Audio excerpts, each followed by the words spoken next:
The first time I understood that life wasn't fair, I wasn't angry, I was confused. I remember being a kid, watching other children move through life with a kind of ease I couldn't explain.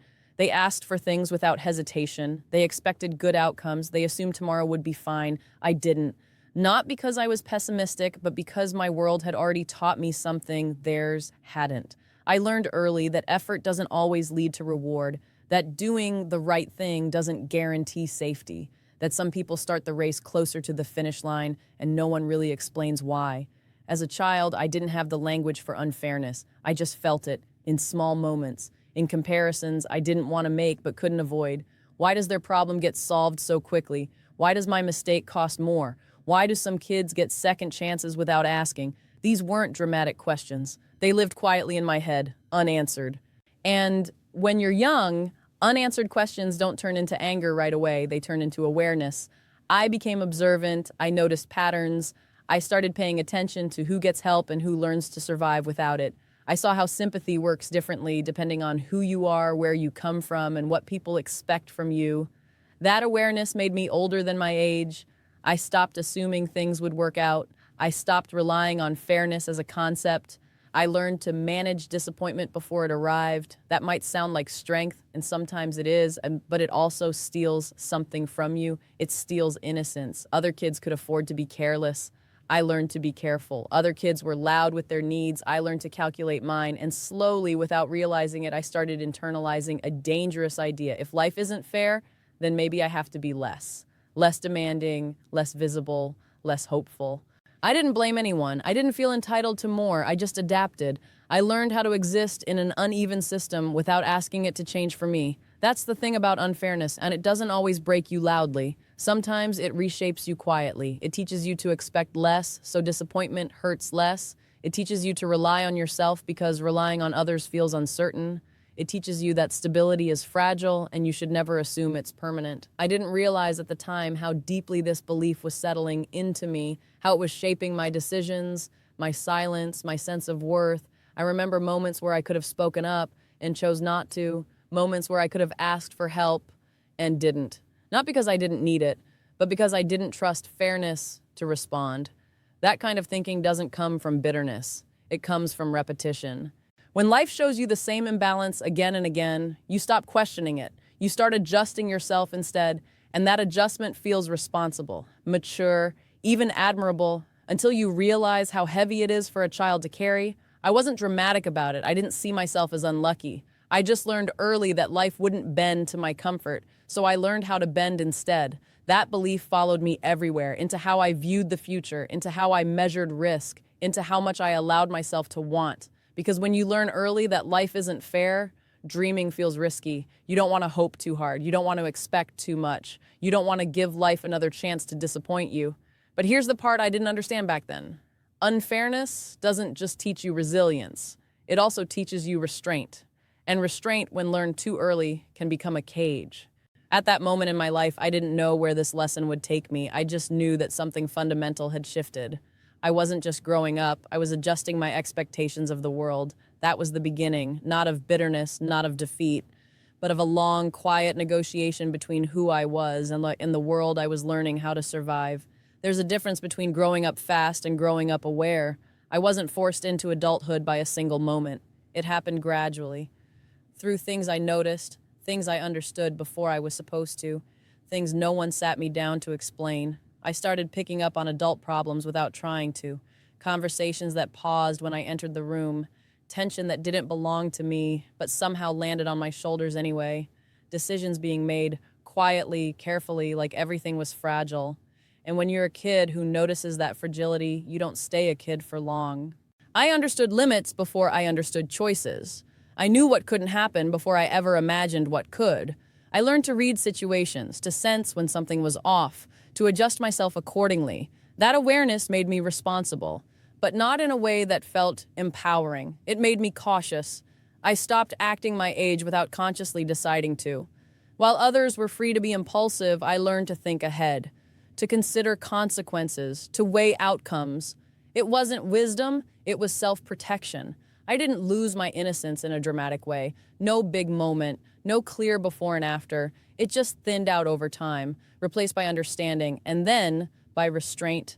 I knew when not to ask questions. I knew when to stay quiet. I knew when pretending everything was fine was easier than making it complicated. That kind of maturity is praised from the outside. People say things like, "You're so mature for your age." They don't realize what it costs. Because when you grow up too aware, you don't get the luxury of being careless. You don't get to fail loudly. You don't get to believe things will just work out. You carry the weight of reality before you have the tools to process it. I remember watching other kids react freely, angry, excited, careless, and wondering how they did it so easily, how they didn't seem to second guess every feeling, how they didn't hesitate before expressing need. Meanwhile, I learned to compress myself. I learned that emotions should be manageable, that reactions should be measured, that being easy made life easier for everyone else. And slowly, I stopped checking whether life was easy for me. Growing up too aware doesn't just affect how you behave, it affects how you see yourself. You start believing your role is to understand, not to be understood, to adapt, not to be accommodated. You become good at handling things alone, too good. I didn't ask for help, not because I didn't need it, but because I didn't expect it to come. I trusted my ability to endure more than I trusted the world to be fair. That trust and endurance becomes part of your identity. You stop seeing yourself as someone who deserves softness. You start seeing yourself as someone who can handle hardness. And while that can make you strong, it can also make you lonely. Because strength, when learned too early, often comes without support. I didn't resent anyone for this. I didn't feel robbed. I just accepted it as reality. I thought this was how life worked. You grow up, you adjust, you move forward. But there was a quiet cost. I became emotionally self-sufficient before I became emotionally expressive. I knew how to cope before I knew how to communicate. I learned how to survive situations I never chose. And that shaped the way I entered every new space. I didn't walk into rooms expecting fairness. I walked in prepared for imbalance. That preparation kept me safe, but it also kept me guarded. Looking back now, I realize how heavy it is for a child to constantly understand more than they should, to feel responsible for stability they didn't create, to carry awareness without relief. At the time, I thought I was just being sensible. I didn't realize I was training myself to expect less, not just from life, but from myself. And that realization would eventually lead to a new question. If unfairness shaped me this much, what else was it shaping inside me that I hadn't noticed yet? For a long time, I didn't think I was angry. Anger felt loud, destructive, obvious, and I wasn't any of those things. I was quiet, controlled, reasonable, at least on the outside. But silence doesn't mean the absence of anger. Sometimes it's where anger learns how to hide. As I grew older, the awareness I carried started asking questions. Not out loud, never out loud, but internally, constantly. Why does effort matter less for some people? Why do mistakes follow certain people longer? Why do some struggles get sympathy while others get ignored? These weren't questions I expected answers to. They were more like echoes. They repeated themselves in moments of comparison, in small injustices, in situations where I felt the imbalance but couldn't explain it without sounding ungrateful. Because that's another thing unfairness teaches you early. You're not allowed to complain if others have it worse. So I learned to swallow questions before they turned into words. That swallowing didn't make them disappear. It turned them inward. I started feeling frustration without direction, confusion without language, a tension that sat quietly under everything I did. I wasn't mad at people. I was mad at the system, at circumstances, at the randomness of who gets what. But since I couldn't fight that randomness, I fought myself instead. I told myself to be tougher, more realistic, less emotional. I treated my feelings like inconveniences that needed to be managed, not messages that needed to be heard. And that's how anger became discipline. I pushed myself harder than necessary. I held myself to standards no one asked for. I believed that if life wasn't fair, then I had to be exceptional just to survive it. That belief sounds motivating, but it's exhausting. Because when your motivation comes from pressure instead of purpose, nothing ever feels like enough. I remember moments where I felt overwhelmed and immediately invalidated myself. Other people deal with worse. Moments where I felt hurt and told myself I was being dramatic. Moments where I wanted to stop and convince myself I didn't deserve rest. That's not strength. That's internalized unfairness. The scariest part wasn't the anger itself, like it was the fear of what it could turn me into. I didn't want to become bitter. I didn't want to resent the world. I didn't want to lose empathy just because life had been uneven with me. So instead of letting anger move outward, I contained it. I stayed agreeable. I stayed understanding. I stayed composed. But containment has consequences. The more I ignored my own frustration, the more distant I felt from myself. I didn't explode, I numbed. I didn't rebel, I withdrew. And in that withdrawal, I started questioning who I was becoming. Was I patient, or was I just afraid of conflict? Was I mature, or was I emotionally exhausted? Was I strong, or had I just learned how to endure quietly? These questions didn't have answers right away. They just lingered, creating discomfort, creating awareness, because once you start questioning the version of yourself built by survival, you can't unsee it. I realized that unfairness hadn't just shaped my circumstances, it had shaped my inner voice, the way I talked to myself, the way I evaluated my worth, the way I measured what I was allowed to feel. And that realization hurt more than the unfairness itself, because systems can be blamed, circumstances can be explained, but internal beliefs feel personal. I wasn't angry at life anymore. I was confused about myself, confused about why I felt so much yet expressed so little, confused about why I was always bracing for impact, even in moments that were safe. That confusion became a turning point, not because it resolved anything, but because it cracked something open. It made me realize that swallowing unfairness doesn't make you immune to it. It just changes where it lives. And the question I could no longer avoid was this: if I keep carrying this quietly, what kind of person will I become? By the time I realized how deeply unfairness had shaped me, it was already woven into my identity. I didn't just experience unfairness, I adapted to it. And adaptation over time becomes personality. I became independent not because I loved freedom, but because dependence felt unreliable. I learned how to figure things out alone, how to not need too much, how to move forward without waiting for support that might not come. From the outside, that looked like strength. People saw someone capable, resilient, self-sufficient, someone who could handle pressure and keep going without falling apart. But strength built out of necessity is different from strength built out of choice. Mine came with walls. I trusted myself more than I trusted systems, more than I trusted promises, more than I trusted people to show up consistently. That trust kept me safe, but it also kept me distant. I stopped expecting fairness, and eventually I stopped expecting care, not consciously, not bitterly, quietly. I confused emotional distance with maturity. I believed that needing less meant being stronger, that staying guarded meant staying in control. Survival mode rewards that thinking. It teaches you to focus on function over feeling, to keep moving instead of checking in, to value endurance over ease, and it works until it doesn't.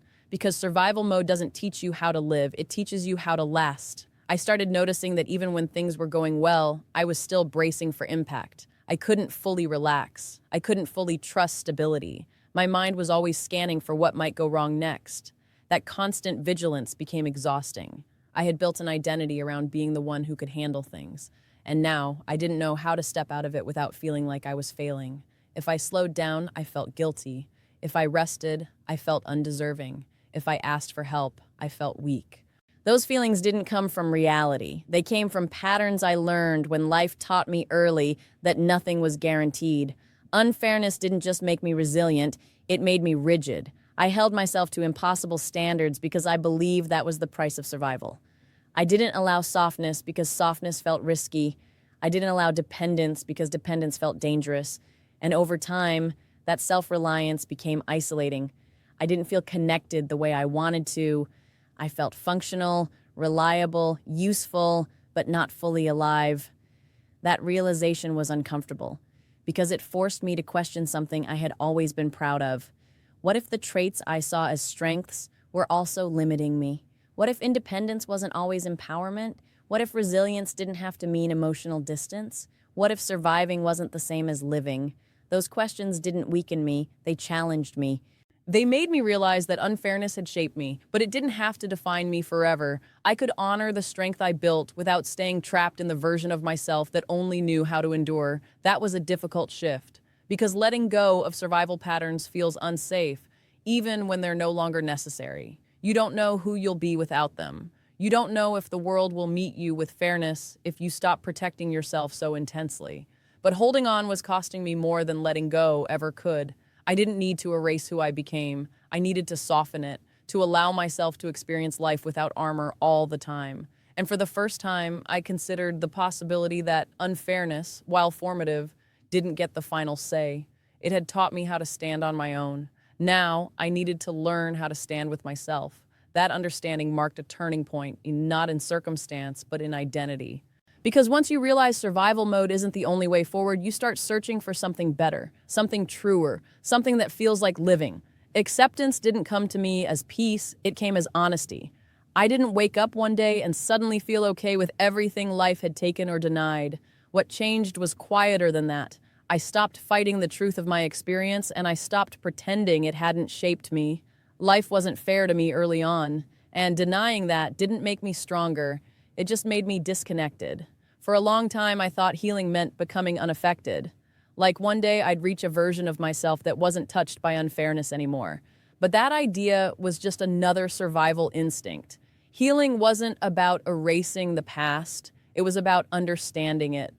I started looking at my younger self with more compassion, not judgment, not criticism, compassion. That kid didn't become careful because they were weak. They became careful because they were paying attention. They didn't grow up fast because they wanted to. They did it because the world demanded it. And once I saw that clearly, something softened. I stopped blaming myself for the ways I learned to cope. I stopped seeing my guardedness as a flaw. It wasn't brokenness, and it was adaptation.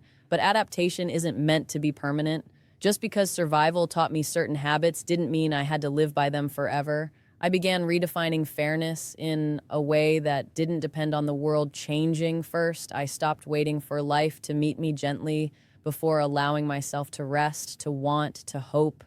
Fairness to me now isn't about equal outcomes. It's about equal permission, permission to feel what I feel, permission to want more without guilt, permission to soften without fear. That shift didn't make life suddenly easy, but it made it honest. I still carry the lessons unfairness taught me: awareness, resilience, independence, but I no longer let those lessons harden me. I let them inform me. There's a difference. If I could speak to the younger version of myself, the one who learned too early that life isn't fair, I wouldn't try to reassure them with false promises.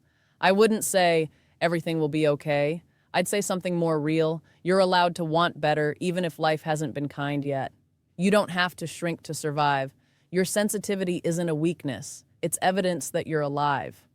And if you're listening to this and parts of it feel familiar, if you grew up too fast, became responsible too early, learned to manage disappointment instead of expecting fairness, I want you to know this: your beginning does not define your ending.